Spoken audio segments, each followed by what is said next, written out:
Specific heat capacity, specific heat capacity, okay, and thermal capacity.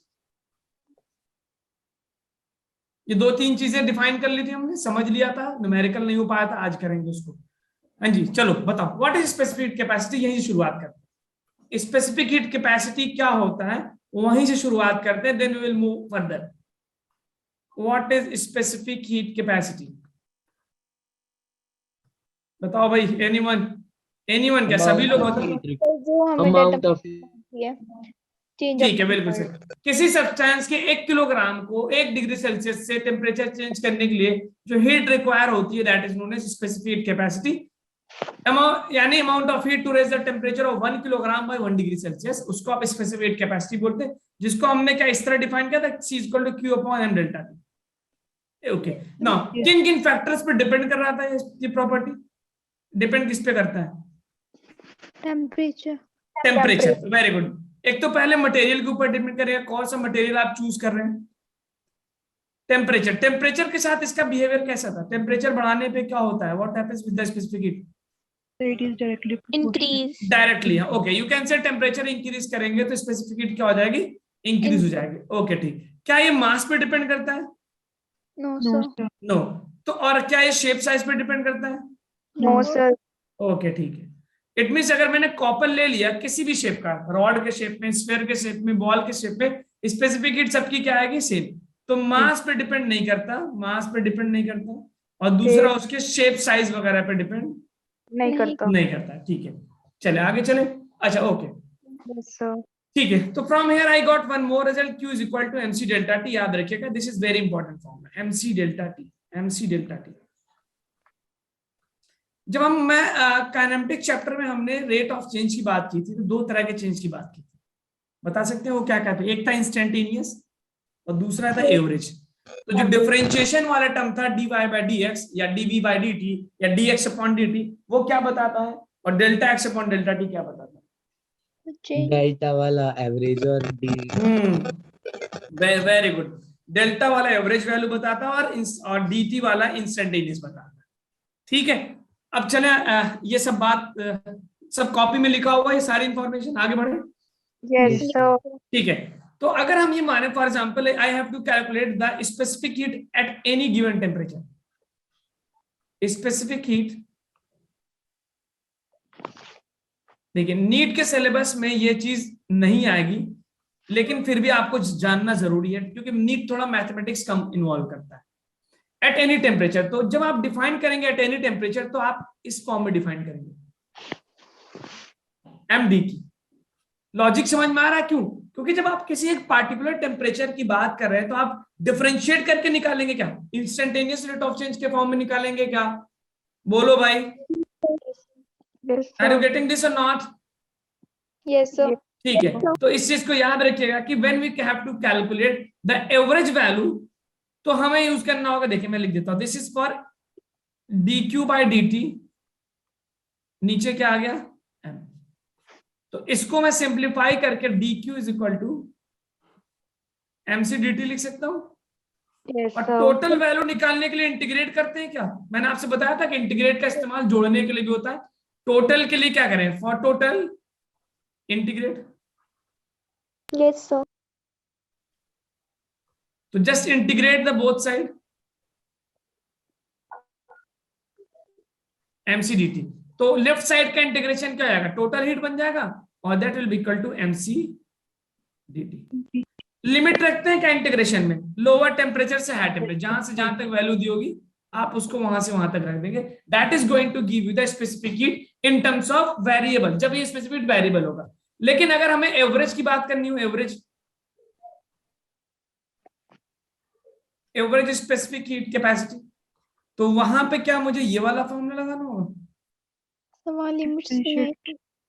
MC delta T, simple. तो अगर instantaneous specific heat की बात करें, जिसको आप specific heat at any temperature, तो क्या लगाएंगे, dq बाय dt। और अगर आपसे if it is asking you for average value, तो MC डेल्टा T लगा दीजिए, means you can see Q upon m delta T means total Q क्या हो गया, टोटल हीट, m तो m है, मास है उसका, और डेल्टा टी क्या है, Change in simply final minus initial. Initial temperature,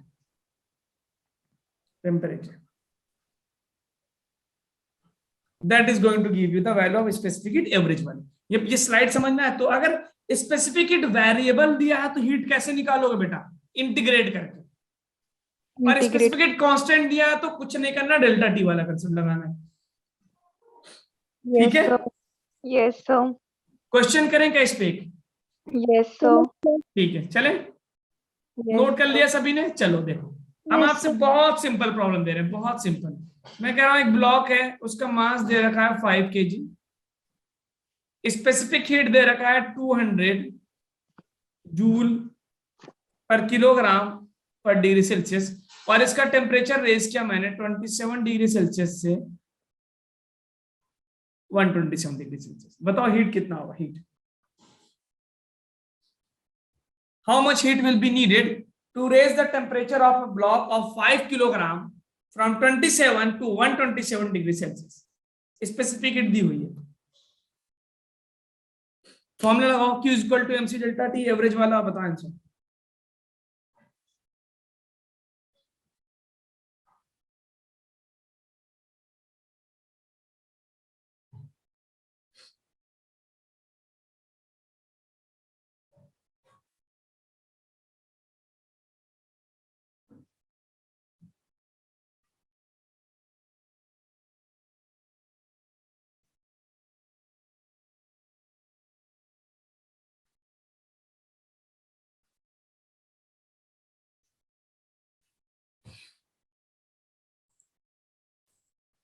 okay, Akash saying 1 lakh, बहुत सिंपल है। Q equal to mc delta T क्या होगा? अब मैं आपसे ये पूछ रहा हूं, Q is equal to mc delta T किया है क्या सभी ने? बहुत सिंपल। इसके बाद धीरे धीरे लेवल बढ़ाएंगे हम। डेल्टा टी कितना हो गया, 127 माइनस 27, तो ये हो गया 1000 into 100, that is going to give you 1 lakh joule. ठीक है, अगर मैं इस डेल्टा टी को केल्विन में रखूं तो आंसर क्या आएगा, जरा देख के बताना। Check the value. If you are going to put the value in Kelvin, जो आपको टेम्परेचर सेल्सियस में दिया है, जरा उसको केल्विन में रख के देखिए जरा।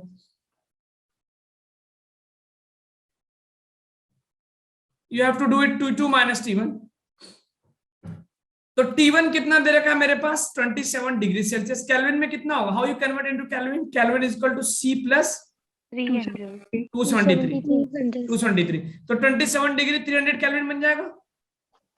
Okay, and T2 is how much, 127 degree Celsius, kelvin में 400। तो जब मैं डेल्टा टी करूंगा तो how much I am getting delta T, 100 ही मिल रहा है क्या? Yes, sir. तो एक बहुत इंपॉर्टेंट चीज मिला कि अगर आप T2 माइनस T1 करते हैं तो केल्विन का और सेल्सियस का T2 माइनस T1 क्या आएगा, सेम आएगा। ठीक है, तो T2, लेकिन अगर मैं यही चीज T2 square minus T1 square कर दूं तो देन, तो केल्विन की वैल्यू में आप केल्विन रखेंगे तो केल्विन में कितना रखेंगे आप, 400 का स्क्वायर माइनस 300 का स्क्वायर, और जब सेल्सियस में रखेंगे तो 127 का स्क्वायर माइनस 27 का। क्या दोनों वैल्यू सेम आएंगे? नो सर, नो, दोनों डिफरेंट आएंगे। तो यहां से एक कंक्लूजन क्या लिखा, नॉट इक्वल आ गया। तो बहुत इंपॉर्टेंट कंक्लूजन है कि अगर डिफरेंस की बात कर रहा है, टेम्परेचर डिफरेंस की बात कर रहा है T2 माइनस T1 की, तो आप चाहे केल्विन में रखो चाहे सेल्सियस में रखो, आंसर सेम आएगा। ओके, लेकिन अगर डिफरेंस के अलावा कोई दूसरा फॉर्म है, T2 स्क्वायर है, क्यूब है, पावर 4 है और something else, then in that case the value will not be same. In that case, the value will be Different. different. तो अब इस पे बेस्ड में अगला क्वेश्चन कराने जा रहा हूं, तो नोट करिए। ये सारी बात नोट हो गई क्या जो स्क्रीन पे है? Sir, एक Yes, मिनट। sir. ठीक है, तो नोट डाउन करिए कि difference of kelvin is equal to difference of Celsius.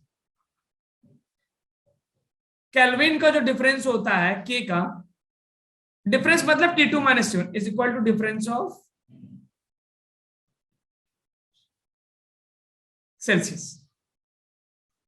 लेकिन अगर उसके अलावा कुछ और आ रहा है, स्क्वायर, क्यूब, कुछ भी, तो देन यू हैव टू सी जो यूनिट दिया है वही यूनिट रखना पड़ेगा। Yes, sir. Fine, Yes, sir. ठीक है, चलिए आगे बढ़ते हैं। अगर हम इसी प्रॉब्लम को दे दें, सेम प्रॉब्लम दे रहा हूं, एक ब्लॉक है 5 किलोग्राम का, उसकी स्पेसिफिक हीट मैंने पीछे कितना दिया है, 200 कांस्टेंट दिया है। अब मैं दे रहा हूं 20 टी जूल पर किलोग्राम पर केल्विन, और हीट कर रहा हूं 27 डिग्री सेल्सियस से 127 डिग्री सेल्सियस। बताओ हीट कितना देना पड़ेगा, how much heat?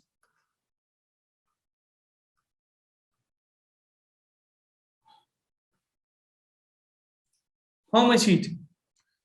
Now tell me, is the specific heat constant here? क्या specific heat की वैल्यू constant है? No, sir. No, because T से मल्टीप्लाइड है, अलग अलग टेम्परेचर पे अलग अलग टेम्परेचर पे अलग अलग स्पेसिफिक हीट आएगी, तो यू कैन से C जो है वेरिएबल है। तो कौन सा फॉर्मूला लगा, MC डेल्टा T या MC dt? MCDT. MC dt, और इंटीग्रेट करेंगे तो now you have to use this formula, this one, यहाँ वाला, और इंटीग्रेट करना पड़ेगा T1 से T2। और यहां पे एक चीज अब ध्यान, अब आप देखिए यहाँ पे, लेट अस चेक हियर।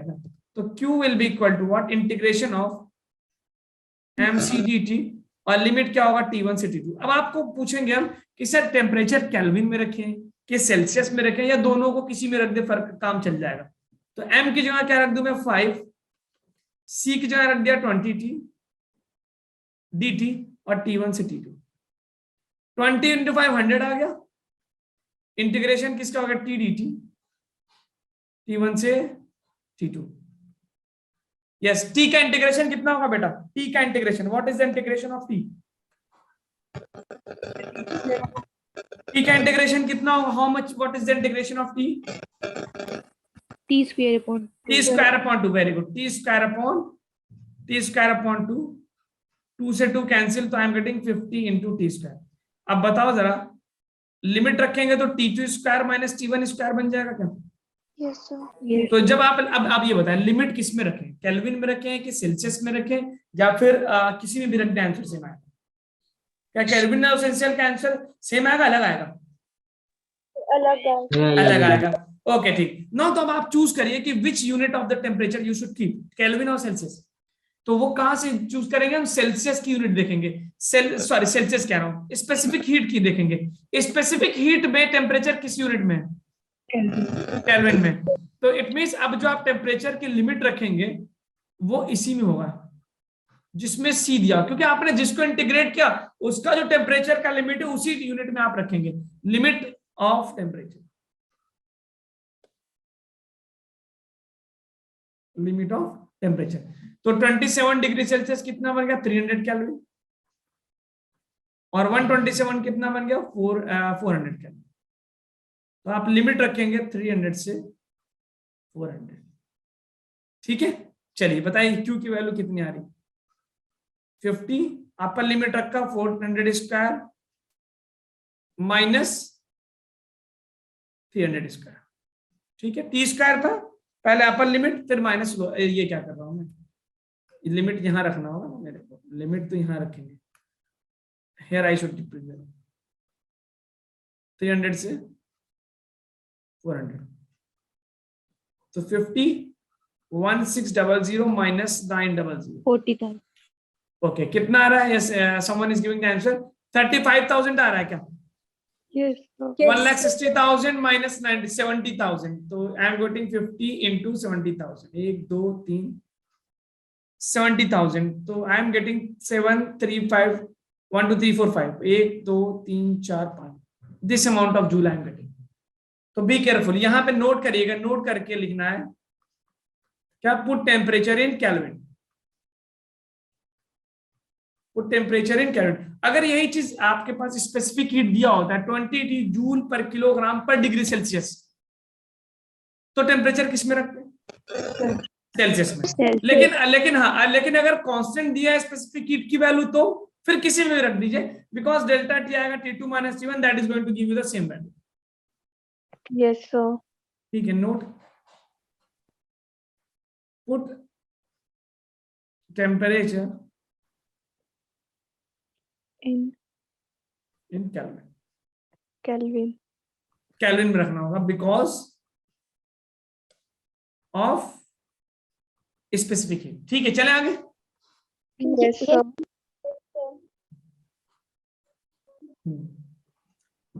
तो ये रहा हमारे पास स्पेसिफिक हीट कैपेसिटी कब निकालते ना। अब एक और चीज आती है, average value of specific heat.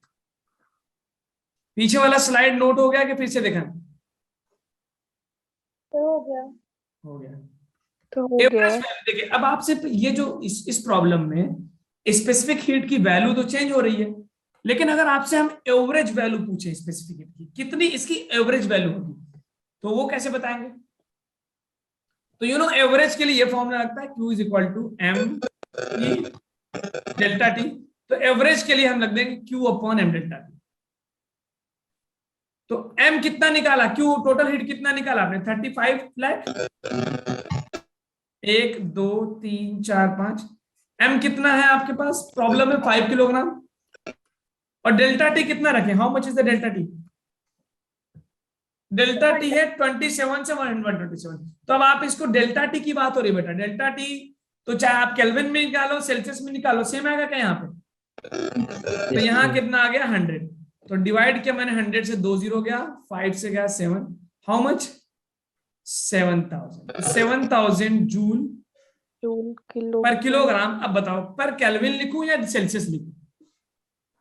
क्या लिखूं? तो पर या दोनों बराबर आएंगे और द सेम? देखिए यहाँ पे एवरेज वैल्यू निकाले ना, तो एवरेज वैल्यू में डेल्टा टी आता है, T2 minus T1। T2 minus T1 के लिए आप चाहे केल्विन लिखो चाहे सेल्सियस लिखो, बात बराबर पड़ेगी। लेकिन यहाँ पे आप देखिए, यहाँ पे इस प्रॉब्लम में T2 स्क्वायर का टर्म आ रहा है, और स्क्वायर के केस में केल्विन और सेल्सियस अलग वैल्यू दे रहे हैं। तो यहाँ पे आपको ध्यान देना पड़ेगा। Here you have to focus what to use, kelvin use करें कि सेल्सियस यूज करें? बात समझ में आ रही है क्या मेरी? रिपीट कर दो। देखिए मैं कह रहा हूं कि जब आपने यहाँ पे स्पेसिफिक हीट वैल्यू देखी, तो here the specific heat value is not constant. ठीक है, यहाँ पे स्पेसिफिक हीट की वैल्यू कांस्टेंट है, 20T है। तो इसमें मुझे डेल्टा टी वाला टर्म नहीं यूज करेंगे, बल्कि स्क्वायर क्यूब या समथिंग एल्स आ रहा है। जब समथिंग एल्स आ रहा है तो वहां पे जो टेम्परेचर की यूनिट होती है वो ध्यान से देखनी पड़ेगी कि केल्विन में रखना है कि सेल्सियस में रखना है।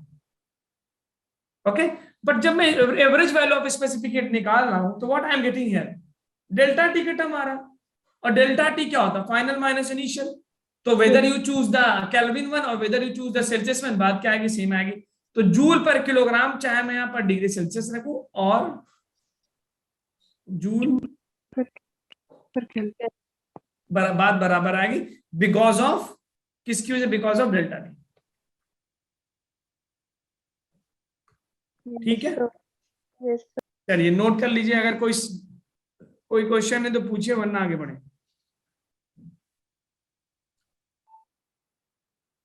Sir, done. Done. Yes sir. Okay ठीक है, आगे बढ़ते हैं। चलिए आगे बढ़ते हैं। नाउ हीट कैपेसिटी के ऊपर कुछ क्वेश्चन करते हैं। हीट कैपेसिटी, चलो बताओ हीट कैपेसिटी क्या होता है? जिसको हम थर्मल कैपेसिटी बोलते हैं।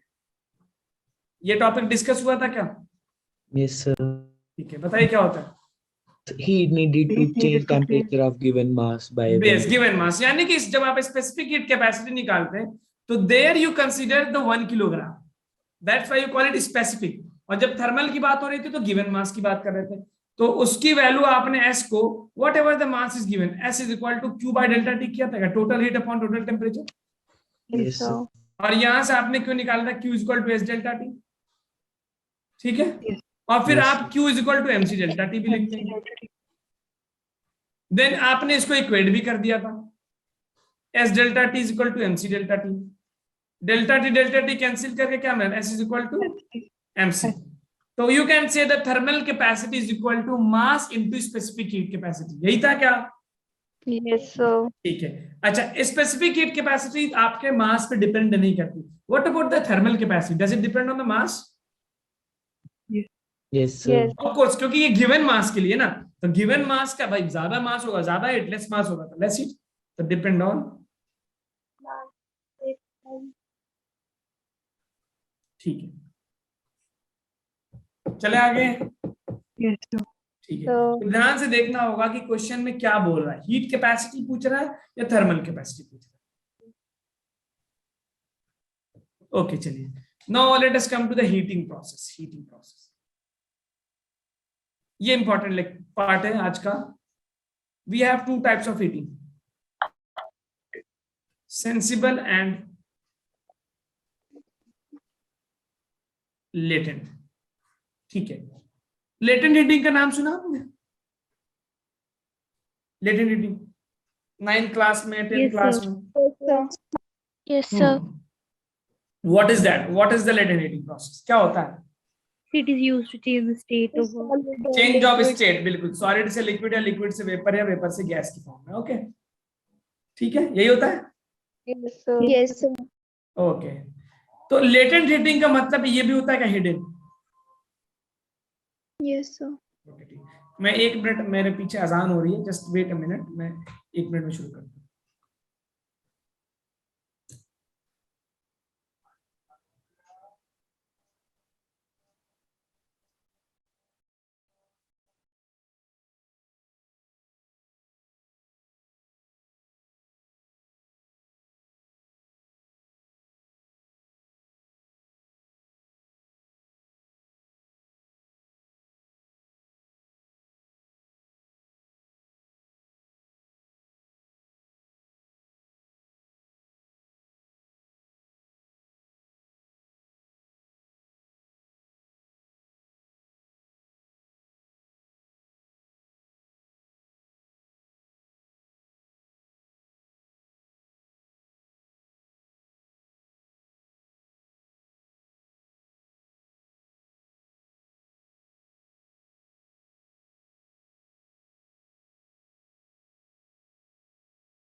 चलिए ठीक है, okay, am I audible? Yes, Yes, sir. sir. ठीक है, तो I am saying latent heating. Latent का मतलब होता है हिडन हीटिंग। अच्छा, आप किसी भी हीटिंग प्रोसेस को सेंस कैसे करते हैं? How do you sense heating? कैसे पता चलता है कि आपको हीट हो रहा है, कूल हो रहा है कोई ऑब्जेक्ट? टेम्परेचर चेंज होने से, टेम्परेचर चेंज से। तो अगर कोई ऐसी हीटिंग प्रोसेस है जिसमें टेम्परेचर चेंज हो, तो such a heating process is called as what? Sensible heating process. ठीक है, और एक ऐसा हीटिंग प्रोसेस जिसमें टेम्परेचर चेंज, यानी आप हीट करें, मतलब either you give the heat or you take out the heat, but the temperature remains constant. Temperature does not change. Such a heating process is called as what? Latent. Latent heating. तो temperature क्या होगा? During the latent heating, temperature is Constant. constant. Temperature is constant. Temperature is constant. अब देखिए, basically आपको जब हमने temperature का discussion किया था लास्ट क्लास में, तो temperature, what is temperature? Basically what is temperature? आपने पहले बताया था कि sir it is the degree of sensation of coolness और हॉटनेस। अगर हम मॉलिक्यूल्स की बात करें तो मॉलिक्यूल के किस प्रॉपर्टी से जुड़ी हुई है temperature? Molecular kinetic energy. Okay ठीक है, तो when I am saying you are heating, giving sensible heating, तो can you say that you are changing the molecular kinetic energy? Yes. Molecular kinetic energy. और जब आप लेटेंट हीटिंग प्रोसेस कर रहे हैं, अच्छा अभी हम देखेंगे कैसे होता है लेटेंट हीटिंग प्रोसेस, क्या होता है, इसके बीच में क्या होता है। तो during the latent heating process you are not changing the temperature, so can I say that you are not changing the molecular kinetic energy? ठीक है, क्या बोल सकते? तो ड्यूरिंग द लेटेंट हीटिंग होता है क्या? बेसिकली लेटेंट हीटिंग क्या होता है? फेज चेंज में होता है। जैसे अभी किसी एक दो स्टूडेंट ने बोला कि सर जब हम स्टेट चेंज करते हैं, फेज चेंज का मतलब क्या हुआ? सॉलिड से लिक्विड या लिक्विड से सॉलिड बोल सकते हैं, और लिक्विड से वेपर, और फिर वेपर से लिक्विड। तो ड्यूरिंग दिस प्रोसेस जब आप किसी भी सब्सटेंस को सॉलिड स्टेट से लिक्विड स्टेट में कन्वर्ट कर रहे होते हैं, या फिर लिक्विड स्टेट से वेपर स्टेट में कन्वर्ट कर रहे होते हैं, तो जो आप हीट प्रोवाइड करते हैं energy, that does not increase the molecular kinetic energy, बल्कि वो क्या करता है, फेस चेंज का मतलब क्या होता है, बॉन्ड को ब्रेक करना। बॉन्ड ब्रेक का मतलब समझ रहे क्या, बॉन्ड ब्रेक। Yes, sir. देखो जब आप किसी चीज को सॉलिड से लिक्विड बनाते हैं, ब्रेक करना है या वीकनिंग करना भी। जब आप बोलते हैं सॉलिड, तो सॉलिड में बॉन्ड्स ज्यादा स्ट्रांग होते हैं, लिक्विड में क्या होते हैं, कम स्ट्रांग होते हैं, ठीक Yes, है, sir. और गैस में और कम Yes, होते हैं। जब आप किसी सब्सटेंस को सॉलिड से वेपर में ले जा रहे हैं, तो आप यही तो कहते हैं बेसिकली, आप उसके बॉन्ड्स को कमजोर कर रहे होते हैं, बॉन्ड्स को तोड़ रहे होते हैं, वीक कर रहे होते हैं, है ना? Yes, sir. ओके, तो जब आप लेटेंट हीटिंग प्रोसेस करते हैं, basically during the phase change, जो आप हीट प्रोवाइड कर रहे हैं, वो हीट उसके टेम्परेचर को ना चेंज करके, यानी मॉलिक्यूलर हीट को ना चेंज करके, बल्कि उसके बॉन्ड को वीक करता है, उसके बॉन्ड को तोड़ता है। जब वो बॉन्ड को तोड़ रहा है तो उसके स्टेट चेंज हो रहा है, क्योंकि मॉलिक्यूलर काइनेटिक एनर्जी चेंज नहीं हो रही है, that's why the temperature will be constant. Yes, sir. I hope you are getting why, अगर कोई पूछे कि why the temperature is constant during a latent heating process, can you answer that? बता सकते हैं उसका जवाब क्या होगा? क्योंकि जो आप हीट दे रहे हैं सर, वो हीट मॉलिक्यूलर काइनेटिक एनर्जी को नहीं चेंज कर रहा है, बल्कि क्या कर रहा है, what that is doing? Bond को वीकन यस, कर रहा है। बिल्कुल से बॉन्ड को वीकनिंग और स्ट्रॉन्ग करने में काम हो रहा है ना। अगर लिक्विड से सॉलिड जा रहा है तो that is going into that energy, means you can say that is moving to the bond breaking और weakening, that's why the temperature does not change during the latent heating process. तो delta T क्या होगा, zero, means temperature क्या है, constant. I hope इतना समझ में आ रहा होगा आपको ये पूरी बात बॉन्ड वीकनिंग में, Yes, ठीक sir. है। सॉलिड से लिक्विड, लिक्विड से वेपर जाने का मतलब बॉन्ड को तोड़ बोड़ के उसको सॉलिड से लिक्विड, लिक्विड से वेपर बनाना। आई होप, तो अगर इसमें कोई डाउट है तो पूछिए, वरना let me move on to the next slide. Clear है। ठीक है, क्लियर है। चलिए अब आते हैं, जरा देखते हैं कि अगर for example if I take any, कहां गया, okay, if I take a water, कोई भी एक लिक्विड स्टेट मटेरियल, वाटर ले लेते हैं, वाटर फॉर एग्जांपल, मैंने वाटर लिया 10 डिग्री सेल्सियस पे, एक कंटेनर लिया मैंने, क्लोज कंटेनर चूज किया, और उसको मैंने चारों तरफ से इंसुलेट कर दिया, और इंसुलेट करके इसमें पानी भर दिया कुछ 10 डिग्री सेल्सियस पे, और उसको मैं हीटर की मदद से हीट करने लगा। तो as you will heat, what will happen with the water, temperature बढ़ना शुरू होगा, और 10 डिग्री सेल्सियस से बढ़ेगा। क्या बढ़ते बढ़ते बढ़ते कहां पहुंचेगा, 100 डिग्री सेल्सियस पे, Yes, sir. बॉइलिंग पॉइंट पे। और जैसे ही बॉइलिंग पॉइंट पे पहुंचेगा, व्हाट हैपेंस, अब इसका जो लिक्विड है वो वेपर बनना शुरू हो जाएगा, Yes. And the liquid starts converting to the vapour. और जब तक ये वेपर बन रहा होगा तब तक टेम्परेचर कांस्टेंट रहेगा क्या? अरे फेस चेंज हो रहा है ना ड्यूरिंग द फेस चेंज। पहले देखिए वाटर का टेम्परेचर बढ़ता गया, 110 से 11, 12, 13, 18, 19, 20, 100 बढ़ गया, 80, 90, 100 पे पहुंचते ही वो अपने बॉइलिंग पॉइंट पे आ गया। This is what boiling point, boiling point. When it comes to its boiling point, the temperature now it's come a phase change. Boiling point को क्या बोल सकते हैं, फेस चेंज प्रोसेस भी बोल सकते हैं। बहुत ध्यान से देखिएगा, पूरा पूरा चैप्टर खत्म हो जाएगा, ये बात नहीं समझी आपने। फेस चेंज के दौरान टेम्परेचर कांस्टेंट होगा, मींस 100 डिग्री सेल्सियस पे हीटिंग प्रोसेस चलती रहेगी, और पूरा का पूरा लिक्विड वेपर बन जाएगा।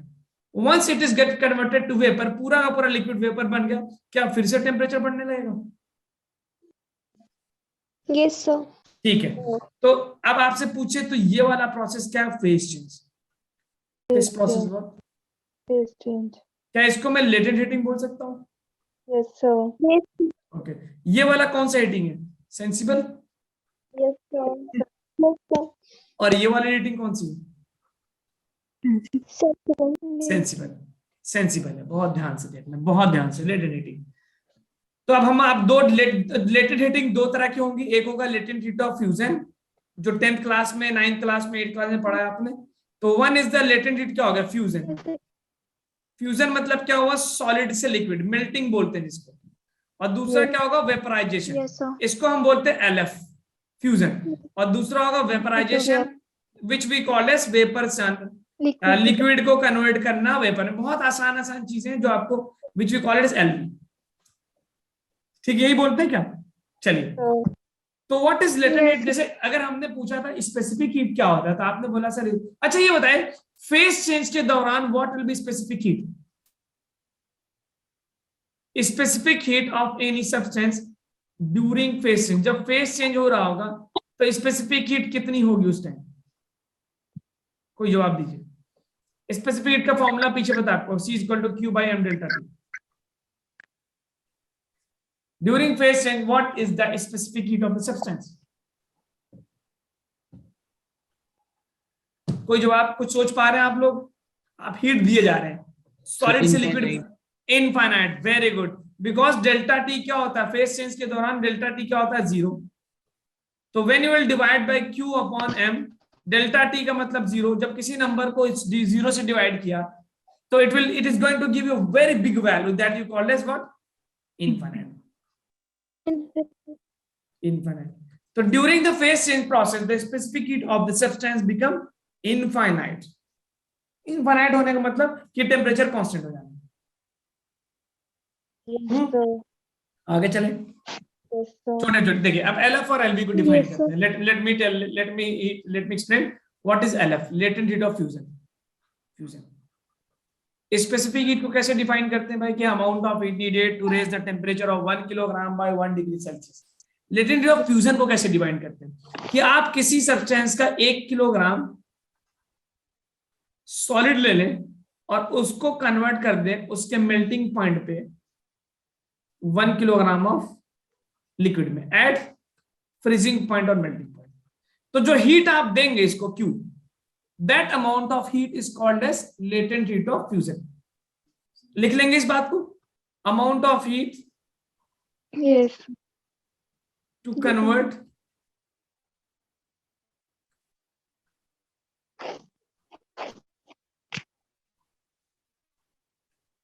to convert 1 kilogram of Solid. into Liquid. liquid at melting point, उसका melting point पे, that is called as latent heat of fusion, जिसको मैं LF लिख रहा हूं, latent heat of fusion। ये जो मैंने LF लिख रखा है latent heat of fusion, पूरा लिख दूं कि शॉर्ट में चल जाएगा काम? सर शॉर्ट में चल जाएगा। चलो ठीक है, आप लिख लेना खुद, latent heat of fusion which we call as LF। इसी तरह अगर मैं LV की बात करूंगा तो समझ जाएंगे, वेपराइजेशन का amount of 1 kilogram of liquid into vapour. बच्चों वाली काम थोड़ी करवाने जा रहा हूं मैं, 9th क्लास वाला, 9th में जैसे लिखवाती है, तो बस आपको रिवाइज करा रहे हैं। तो 1 किलोग्राम लेना है क्या लिक्विड का, वो कन्वर्ट कर दो किसमें? वेपर में 1 किलोग्राम को। जो हीट तुम दोगे उसी का नाम क्या हो जाएगा? LV। तो क्या मैं LF को Q बाय M डिवाइड कर सकता हूँ, total heat upon total mass? Yes sir. और यहां से LV क्या हो जाएगा? Q by M, total heat upon total mass. Unit क्या बन जाएगा भाई? जूल पर किलोग्राम। जूल पर किलोग्राम। ओके, तो मैं यहां से Q को ml लिख सकता हूँ? Yes sir. तो लेटेंट हीटिंग के दौरान जो प्रोसेस आपको मिल रहा है that is Q equals ml। Q equals ml। ठीक है, तो अगर हम समराइज करें तो इस सेंसिबल हीटिंग में कौन सा फॉर्मूला लगाओगे भाई? MC delta T.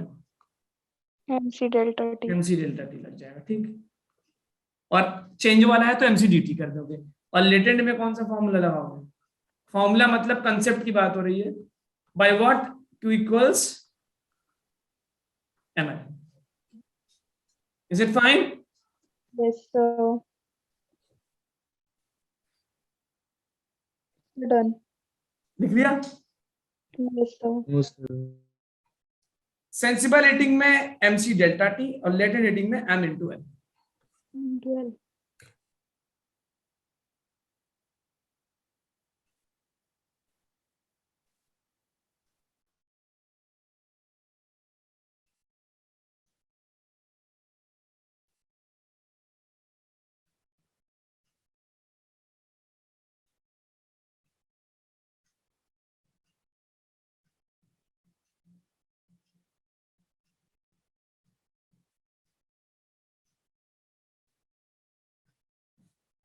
चलिए, okay, is it done to all of you? Yes sir. चलिए आगे। अब देखिए, मैं आपको कुछ डेटा दे रहा हूँ, ये डेटा आपको याद होना चाहिए, you should remember this data, भूलना नहीं आपको। डेटा दे रहा हूं मैं वाटर के लिए, H2O के लिए, H2O। तो सबसे पहले मैं स्पेसिफिक हीट का डेटा दे रहा हूं, स्पेसिफिक हीट का डेटा। स्पेसिफिक हीट आइस का, जिसको आप सॉलिड स्टेट मान सकते हैं, that is equal to 0.5 calorie per gram पर डिग्री सेल्सियस। आप इसको जूल में कन्वर्ट करेंगे तो you know how much 1 calorie में कितना लिखवाया था? 4.2 जूल। 4.18 या 4.2 ले सकते हैं, इट इज 4.18, जिसको हम 4.2 लेके चलेंगे। तो when you will multiply it will become what, how much? 2.1 calorie per gram, sorry calorie को 4.2 से मल्टीप्लाई कर दूंगा तो it will become what, joule.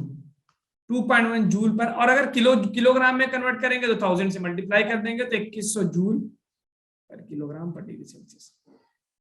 Water ले लें हम, वाटर, तो it will be 1 calorie per gram पर डिग्री सेल्सियस होगा। अगर जूल में कन्वर्ट करेंगे तो इट इज 4200 जूल पर किलोग्राम पर degree Celsius. Yes, sir. And if I am going to take vapour, तो वेपर का स्पेसिफिक हीट जो होता है दैट इज 0.48 होता है, जिसको मैं रफली 0.5 ही मान लूंगा कैलोरी पर ग्राम पर डिग्री सेल्सियस, जिसको हम कैलकुलेट करेंगे 2100 जूल पर केजी पर डिग्री सेल्सियस। और लेटेंट हीट की वैल्यू वाटर की याद कर लीजिए, लेटेंट हीट LF जो होता है फ्यूजन, वो होता है 80 कैलोरी पर ग्राम, कैलोरी पर ग्राम। अगर जूल में लेंगे तो इसको आप लिख सकते हैं 330 किलो जूल पर केजी। और LV की बात करेंगे, लेटेंट ऑफ वेपराइजेशन, तो ये होता है 540 कैलोरी पर ग्राम, और जूल में करेंगे 4.2 से मल्टीप्लाई करके, इट विल बिकम व्हाट, आप मल्टीप्लाई करेंगे बहुत आसानी से तो you are going to get how much, it is, एक रफली डेटा याद करने के लिए 2250 किलो जूल पर केजी। ये डेटा बहुत इंपॉर्टेंट है, याद रहेगा क्या? Yes, sir. ठीक है, चलिए।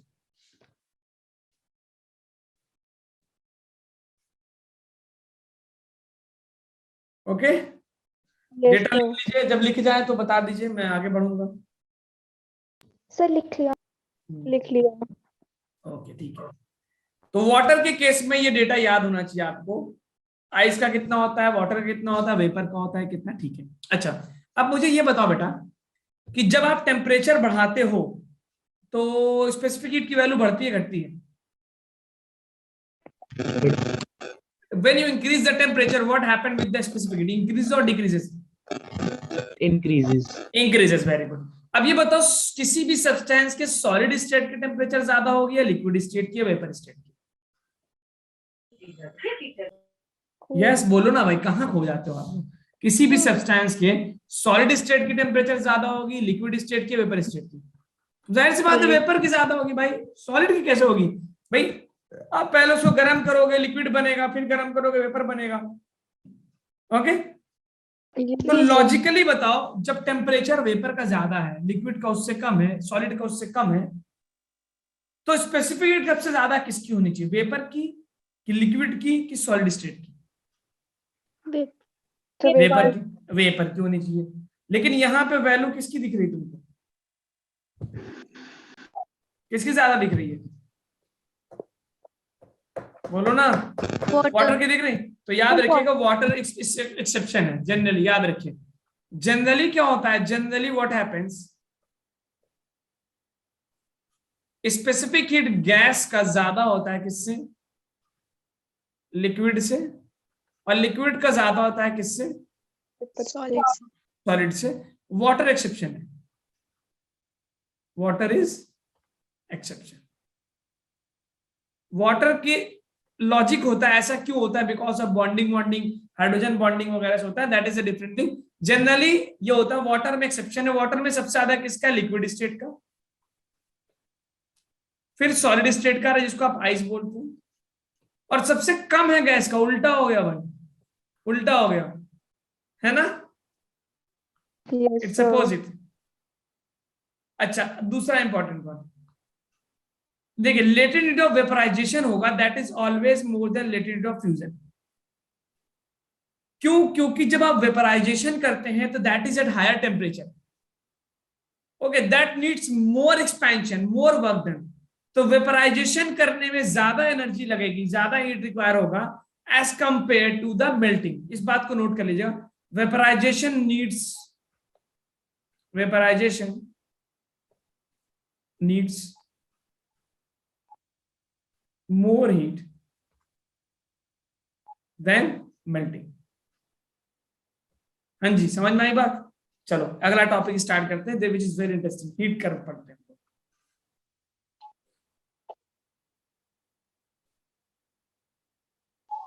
लेटेंट हीट ऑफ वेपराइजेशन जो होगा that will be more than latent heat of fusion.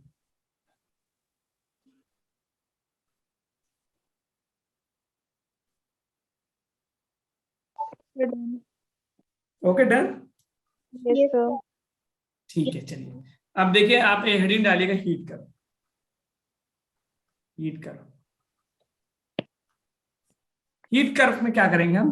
What we take for example, किसी सब्सटेंस का मैंने सैंपल लिया और उसको उसमें क्लोज कंटेनर भर के और किसी हीटर से मैं इसको हीट कर रहा हूं with the help of some heater, और पावर हमको दे रखा है कांस्टेंट। पावर समझते हैं? Power, what is power? Power is equal to energy upon time. Yes, sir. Yes. Energy upon time, तो I can rate power is equal to heat upon time, तो can I say heat will be equal to power into time. Yes, sir. Yes, sir. Simple. तो अगर मैं time के साथ में power निकालना चाहूंगा तो पावर को टाइम से मल्टीप्लाई कर देंगे, that is going to give me the value of power heating. Now अगर हमने for example, now I am going to draw a temperature versus heat curve, का मतलब वो temperature versus time graph. Temperature on this axis we have temperature, Y axis पे temperature होगा और x axis पे क्या होगा भाई? टाइम। ठीक है, एक मिनट, चलो ठीक है, टेम्परेचर वर्सेस टाइम, और इस पे मैं मार्क कर देता हूं इसका मेल्टिंग पॉइंट, और कहीं पे मार्क कर दिया freezing point, boiling point, sorry melting point ही तो फ्रीजिंग पॉइंट होता है। हाँ जी, सेम मेल्टिंग पॉइंट को तो फ्रीजिंग पॉइंट बोलते हैं, जहां पे मेल्ट होता है वहीं पे फ्रीज होता है। ठीक है, now for example I start heating it, मैं इसको हीट करना शुरू कर रहा हूं मेल्टिंग पॉइंट से नीचे। Like example I can take example of ice. Ice लिया है मैंने एट -20 डिग्री सेल्सियस। जब आइस को -20 डिग्री सेल्सियस पे हीट करना शुरू करेंगे तो what will happen at the beginning? Ice का टेम्परेचर बढ़ना शुरू होगा। कब तक बढ़ेगा? और टेम्परेचर बढ़ते बढ़ते बढ़ते तक कहां पहुंचेगा? मेल्टिंग पॉइंट पे। Yes, sir. और जैसे ही मेल्टिंग पॉइंट पे पहुंचेगा, आप वो फेस चेंज में शुरू हो जाएगा, लेटेंट हीटिंग होने लगेगी, and the whole ice will be converted to liquid. वो कंटेनर के अंदर जो आइस था, पहले उसका टेम्परेचर बढ़ाना शुरू होगा -20 से, और वो फिर अपने मेल्टिंग पॉइंट पे पहुंचेगा, और मेल्टिंग पॉइंट पे पहुंचते उसकी मेल्टिंग शुरू हो जाएगी, तो टेम्परेचर कांस्टेंट हो जाएगा। Yes, sir. ठीक है, Yes. क्या बोलते हैं इसको? Latent heating. अब एक टाइम आएगा जब सारा का सारा सॉलिड लिक्विड बन जाएगा, then again your temperature starts rising. कब तक? बॉइलिंग पॉइंट तक। ओके, ठीक। एक बार जब बॉइलिंग पॉइंट पे पहुंच गया तो now it will again start phase change, और जब फेस चेंज होगा तो again the temperature will be constant. Yes, sir. फिर पूरा का पूरा जो लिक्विड है वो ऊपर में बन जाएगा, then again the temperature starts rising. तो if I will mark it here, marking करें तो ये सॉलिड है, यहाँ पे सॉलिड प्लस लिक्विड है, ये पूरा का पूरा लिक्विड है, ये लिक्विड प्लस वेपर है, और ये क्या वेपर है? समझ में आ रही है क्या बात? जल्दी बताओ। Yes, sir. Yes, sir. O A B C D। तो if I will ask you, BC क्या है? Liquid state. CD क्या है? What is CD? Liquid plus vapour, face change बोल सकते हैं क्या? तो अगर हम पूछे कि इसमें सेंसिबल हीटिंग कितनी हुई है, how much sensible heating? Sensible heating क्या हुआ? OA, और कहां पे हुआ है? BC and D। D. अच्छा, लेटेंट हीटिंग कहां से कहां तक हुई है? बोलो ना भाई, छोटा आसान आसान चीज। लेटेंट AC ने AC कहां हो गया भाई? लेटेंट हीटिंग क्या? A to B, okay, AB और CD। ये दो जो है लेटेंट हीटिंग प्रोसेस है। ठीक है, चलिए नोट करिए इस चीज को। हीट कर्व बोलते हैं इसको, heat curve, temperature versus time graph.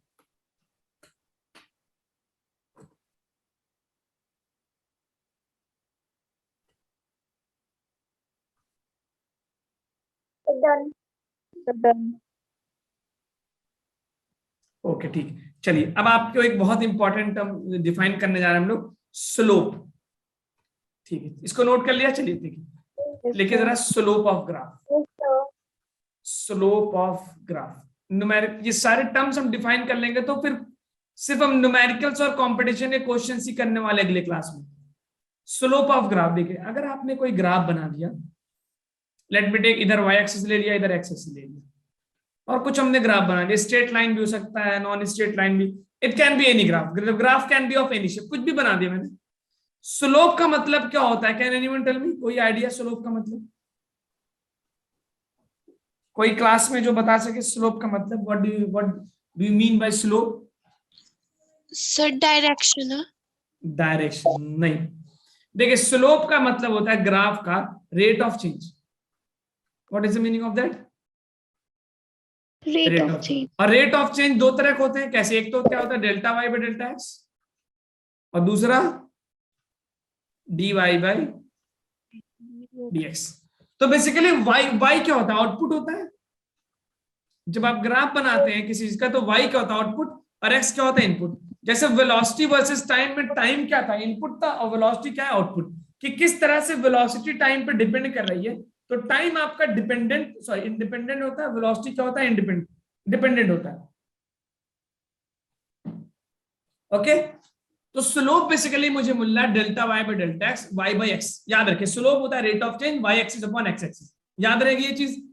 NEET के स्टूडेंट, बहुत इंपॉर्टेंट चीज है, आप लोग भूल जाते हैं, मैथ वाला तो पढ़ता। स्लोप का मतलब rate of change that is equal to Y axis upon X axis.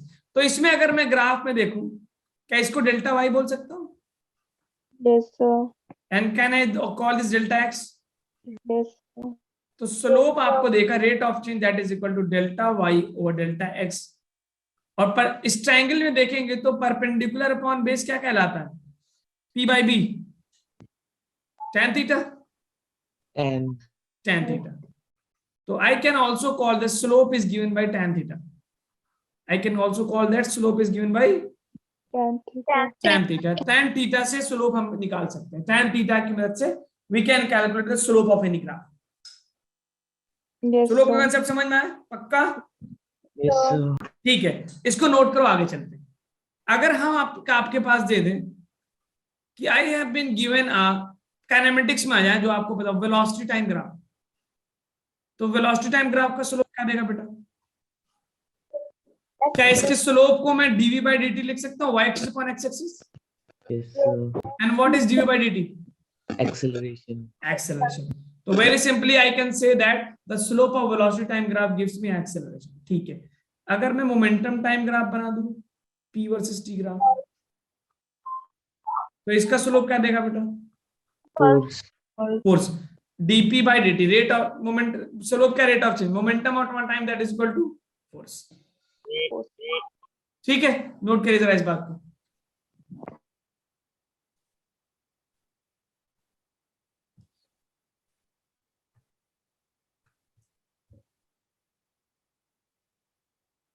Done. ठीक है, चलिए। Now if I have been given a temperature versus time graph. So previous slide, please. Okay, ठीक है, बिल्कुल बिल्कुल, श्योर, why not?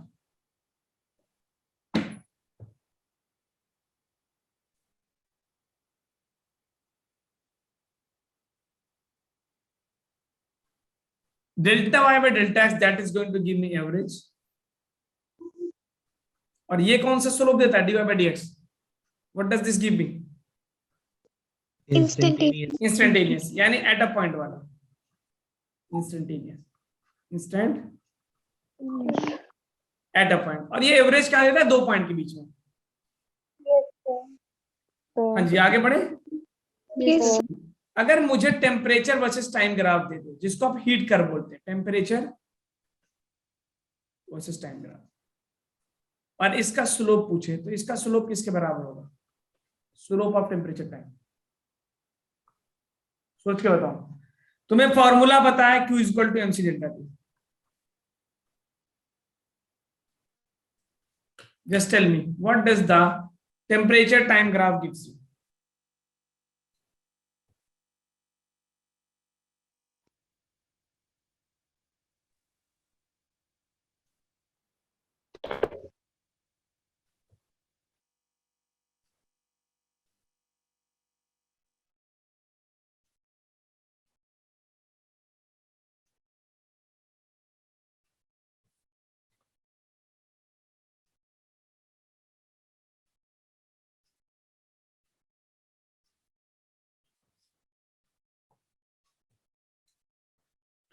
हाँ, एक answer मेरे पास आ रहा है एमसी दे रहा है। ओके, एमसी क्या कहना चाहे तनिषा? तनिषा, एमसी का मतलब आप यू वांट टू से हीट कैपेसिटी, हीट कैपेसिटी। ठीक है, देखते हैं। तो आपने पीछे देखा क्यू को मैं पावर इनटू टाइम लिख सकता हूँ क्या? क्यू को P delta T, because you know power is equal to, यहां से देखिए पावर क्या है, power is equal to heat upon time, तो Q can return as power into time, लिख सकते हैं। So, ठीक है, तो क्यू को मैं लिख सकता हूँ P delta T is equal to M C delta T. Slope का मतलब क्या होगा? स्लोप का मतलब है Y axis upon X axis, तो delta T upon delta small T लिख सकते हैं, temperature upon time. yes, so, ठीक है, तो now from here if I am going to go, तो इसको लिख सकता हूं P upon MC, that is equal to delta T upon delta small T. अब जरा बताना बेटा, ये इसको स्लोप बोल दूं? Slope, Yes, sir. तो what I am going to, slope is equal to P by MC। तो MC नहीं आएगा तनिषा, इट इज 1/m। तो देखिए, अब क्वेश्चन में आपको पावर कांस्टेंट दिया होगा कि भाई जो हीटर है उसका पावर तो फिक्स होगा ना, पावर की यूनिट क्या होती है? Watt, 400 watt, 600 watt, 800 watt, the power will be given to you constant. तो पावर तो मेरे को कांस्टेंट दिया रहेगा, तो can I say the slope will be inversely proportional to the 1/mc, yes, so, और I can say slope will be inversely proportional to 1/s, yes, 1/s।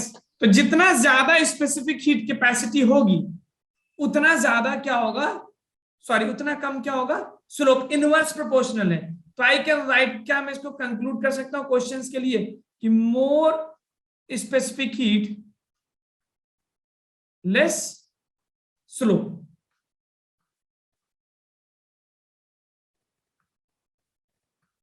बोलो भाई, क्या मैं can I write like this? yes, so, Yes, sir. More C less slope, जितना ज्यादा slope होगा उतना कम स्पेसिफिक हीट होगा, the reverse is true. And slope, you know the slope is given by what, tan theta. Slope किसके बराबर दे रहा है? tan theta. ये सब थ्योरेटिकल, चलिए क्वेश्चन करें इसके ऊपर बेस्ट। yes, so, ठीक है, let us solve the question now. So now it has been given that temperature versus time graph दिया हुआ है आपको, and two liquids are there, liquid A is there, liquid B is there, and this is 37 degree and this is 53 degree।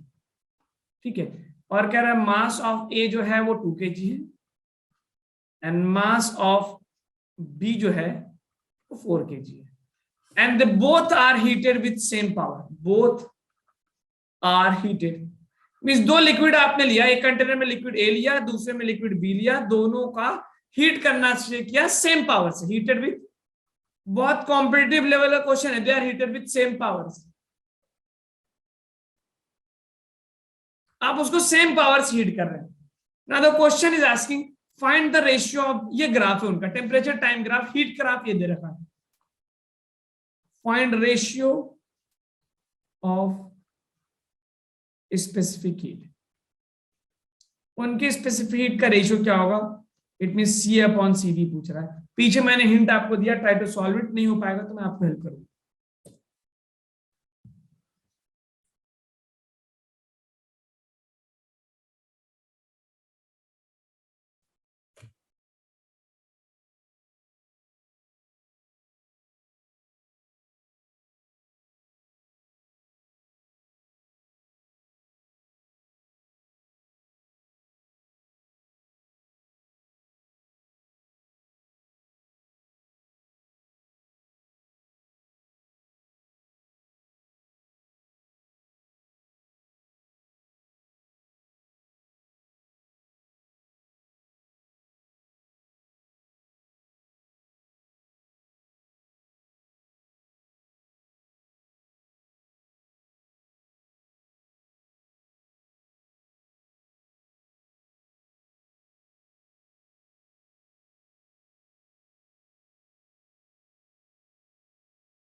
Yes, are you getting any answer?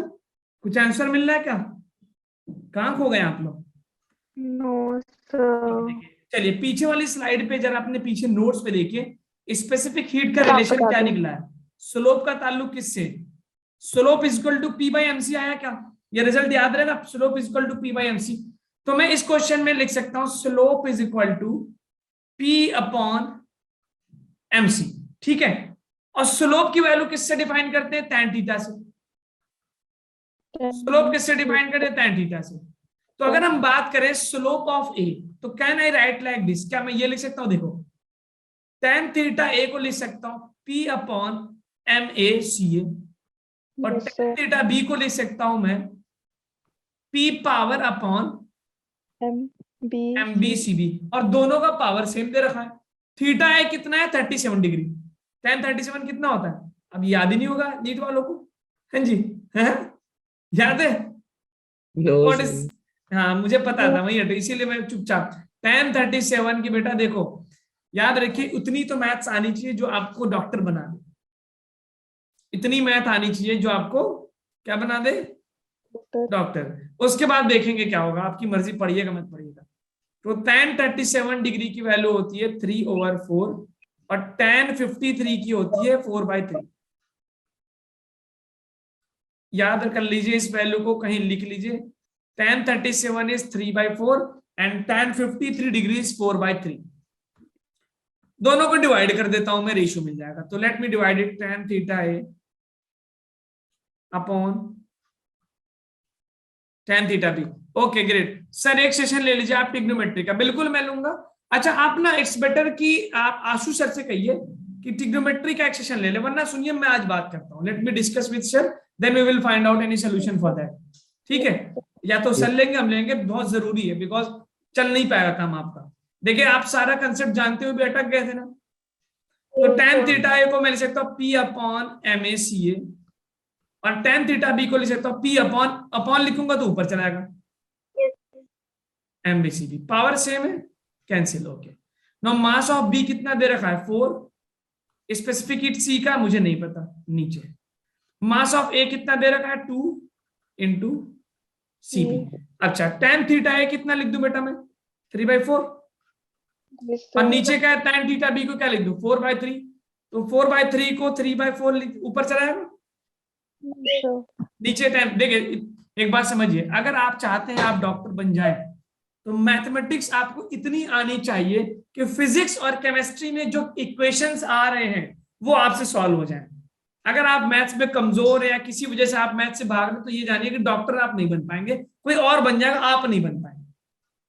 तो आपको अपने इन चीजों को बुरा मत मानिएगा, बट मैंने देखा है इन माई एक्सपीरियंस कि in most of the time, सभी स्टूडेंट की बात नहीं कर रहा हूँ, कुछ मायो स्टूडेंट बहुत अच्छे होते हैं मैथमेटिकल सॉल्विंग में।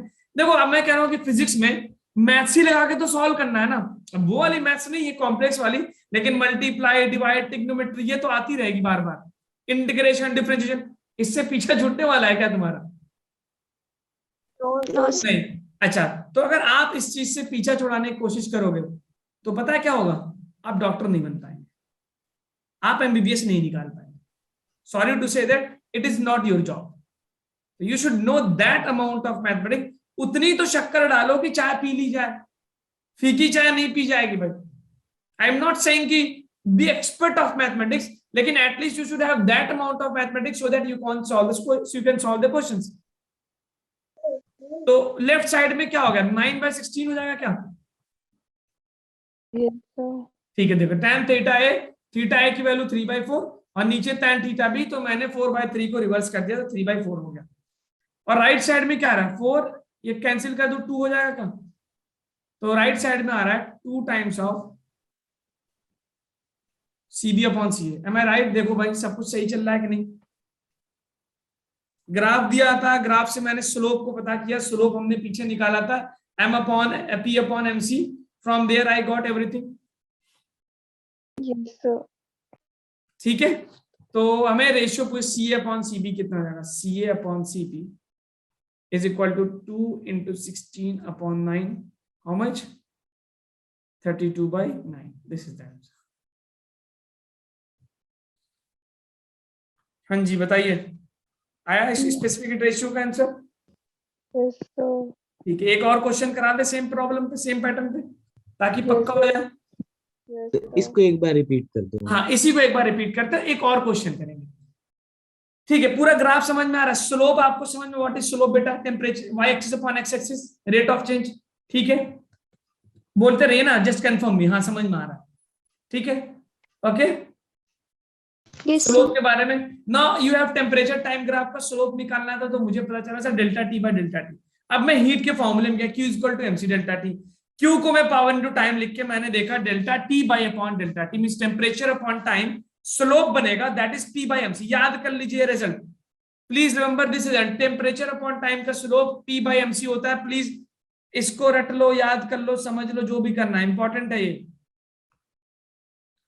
पावर हो गया, पावर कांस्टेंट होगा, तो मुझे पता चला slope inversely proportional to specific heat है। जितना ज्यादा स्पेसिफिक हीट उतना कम क्या होगा? स्लोप। क्वेश्चन दिया मैंने आपको, एक लाइन 37 है, दूसरा 53 डिग्री है, मास वगैरह दे रखा है, पूछा है स्पेसिफिक हीट का रेशियो बताओ।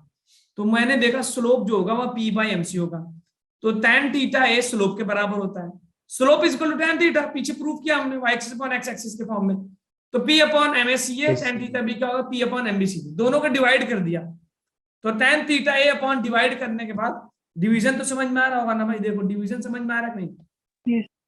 Yes p sir. से p कैंसिल हुआ, mb की वैल्यू रख दी, mass of b, mass of a की वैल्यू रखा, tan थीटा ए की वैल्यू 37 है, 3/4। tan 53 रखना था मुझे ना, ये tan 53 की वैल्यू कितनी? 4/3, नीचे रखा वो 3/4 बन जाएगा। तो लेफ्ट साइड में मुझे मिल गया 3 3 9/16, और राइट साइड में मुझे ये मिल गया, दिस इज दिस, सॉरी यहाँ पे एक मिस्टेक हो रही है, ये CB अपॉन CA होगा ना, Yes, ये होगा sir. CB upon CA। तो 9/16 इक्वल टू 3 CB/CA। तो स्पेसिफिक हीट का रेशियो मुझे मिल गया 32/29, sorry 9। Okay, Yes. This is done. Yes, sir. ठीक है, चलिए मैं आपको एक क्वेश्चन देने जा रहा हूँ अगले स्लाइड पे, ये नोट कर लिया, समझ लिया? Yes, sir. Yes, sir.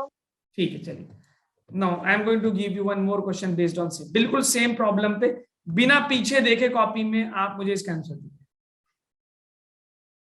Temperature versus time graph का स्लोप दे रखा है, ये 30 डिग्री है और ये 60 डिग्री। अब tan 30 tan 60 की वैल्यू तो याद है ना, tan 30 1/√3, tan 60 √3, and this is A and this is B। आपको दे रखा है specific heat, you have been given this, ये रिलेशन दे रखा है, कह रहा है CA upon CB, specific heat का रेशियो दे रखा है 2, find MA upon MB, find MA upon MB, और कह रहा है पावर सेम, दोनों को लिक्विड A और लिक्विड B को, सॉलिड A और सॉलिड B को सेम पावर की हीटर से हीट किया गया, पावर दोनों का सेम था। कह रहा है कि अगर स्पेसिफिक हीट का रेशियो 2 है तो मास का रेशियो क्या होगा?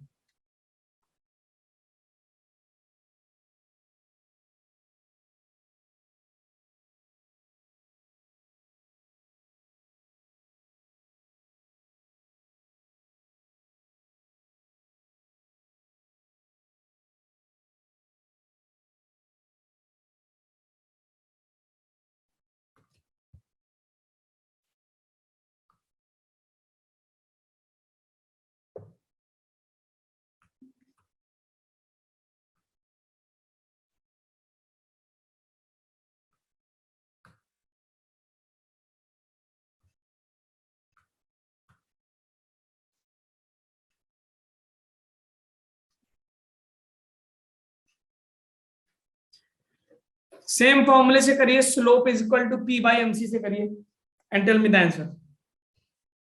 tan 30 tan 60 की वैल्यू लगा दो।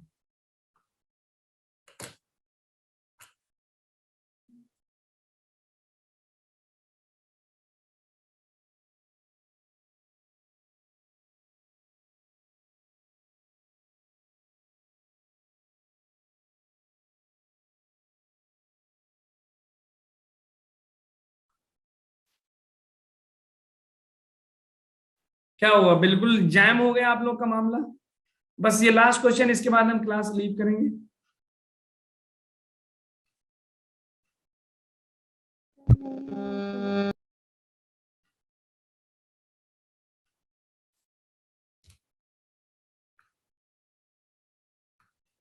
ओके, नहीं हो पा रहा है क्या? Slope is equal to P by M C, पीछे निकाला क्या हमने? P by M C slope पीछे, टेम्परेचर अपॉन टाइम। देखिए यहां से कितनी आराम से, ये डेरिवेशन नहीं किया मैंने, ये वाला है ना। तो स्लोप को हम tan थीटा भी लिख सकते हैं। आंसर आ रहा है 1/2 आ रहा है, 1/2 ओके, 1/2 ओके। देखते हैं 1/2 आ रहा है क्या? तो let me take write it, tan theta A, ratio ले लेता हूं upon tan theta B, ratio ले लीजिए दोनों का, इसको पावर अपॉन MACA, और tan थीटा बी करेंगे तो नीचे पावर अपॉन MBCB, यानी MBCB ऊपर चला गया। पावर कह रहा है दोनों हीटर का सेम है। tan थीटा ए कितना होगा? tan 30 अपॉन tan 60 is equal to MBCB upon MACA। tan 30 कितना होता है बेटा? 1/√3, और tan 60 कितना हो गया? √3। ना हाँ √3, ठीक है। MB मुझे नहीं पता, तो I am going to get mass of B upon mass of A into CB upon CA। CA upon CB कितना दे रखा? 2, तो CB अपॉन CA 1/2 हो जाएगा क्या?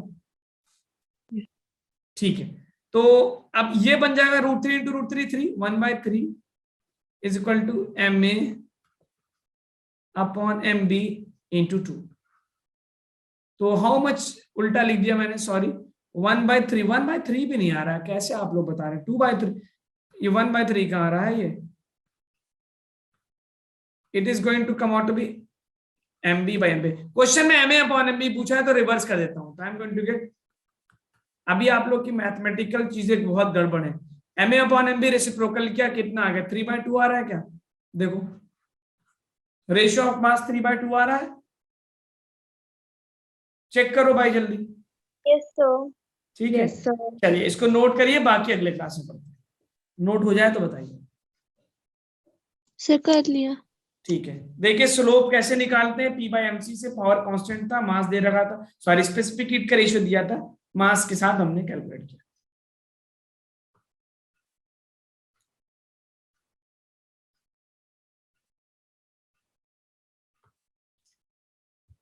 ओके ठीक है, चला जाए, कोई डाउट?